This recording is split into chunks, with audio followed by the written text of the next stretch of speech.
sa may Baywalk. Tambay mo na, sakit talaga sa puwet. Ay!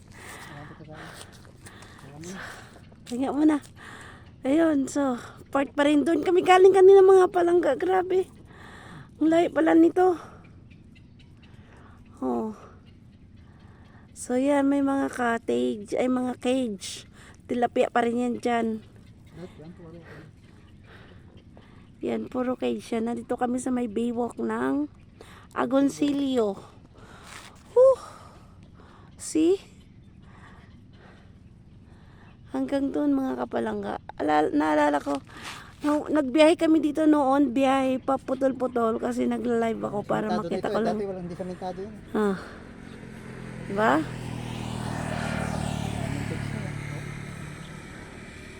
So tingnan niyo kung gaano kalaki yung Taal Lake na yan.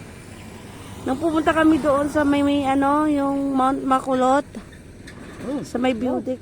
Yan, nakalaro lang. May Mount Makulot sa may Beautic. Ayun, yun siya. O doon kami pumunta.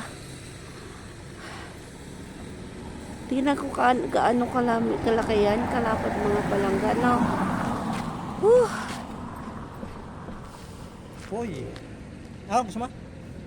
Ayaw.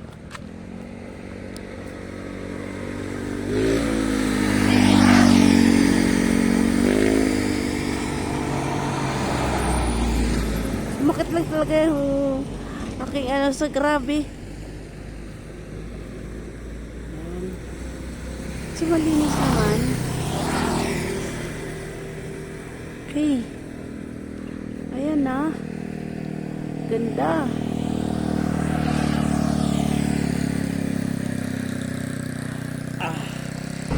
So ayan, mabiyahe na kami ulit mga kapalangga. Layamar TV. So very nice talaga, no?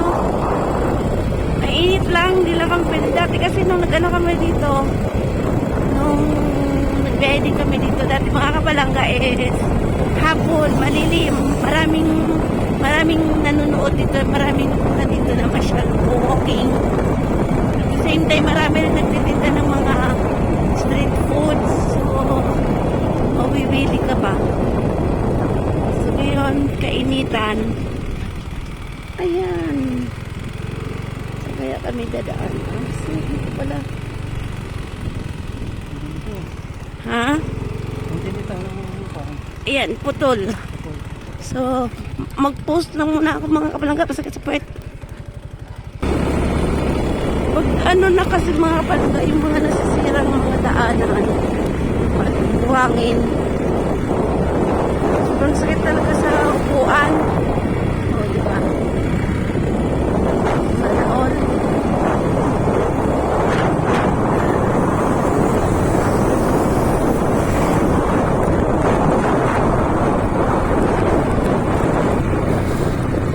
Kagaya niyan, oh.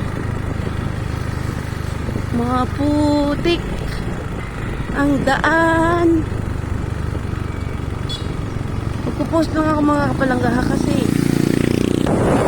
So, ayun mga palangga. Pinapost ko yung video ko kasi. Minsan may daanan. Kailangan ko kumapit sa motor.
bayan na ng Agoncillo to, no? So, nandito na kami sa bayan ng Agoncillo, mga palangga.